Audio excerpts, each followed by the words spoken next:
దేవుని నామానికి మహిమ కలుగునుగాక.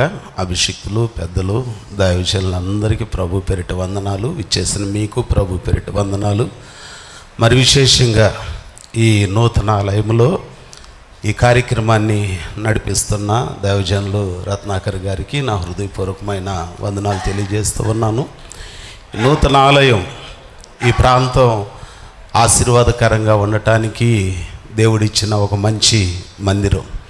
పరిశుద్ధ గ్రంథంలో భక్తుడైన దావీదు గారు జనులు యెహోవా మందిరమునకు వెళ్ళుదుమనినప్పుడు నేను సంతోషించుచున్నాను అంటారు.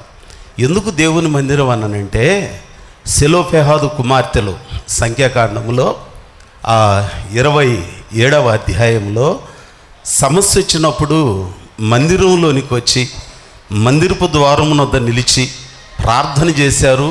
దేవుని శాసనాన్ని మార్చుకోగలిగారు. ఈ ప్రాంతంలో దేవుడిచ్చిన ఈ హోసన్నా మందిర్ ద్వారా దేవుడు అనేక మంది జీవితాలలో కీడులు మేలులుగా మార్చునుగాక, శాపమును ఆశీర్వాదంగా మార్చునుగాక, ఎండిపోయిన కర్రలు ఈ ఆలయంలో చిగురించి ఫలభరితముగా ఉండునుగాక, కృపాక్షేమాలు మన వెంట ఉండునుగాక. May God bless you. Thank you.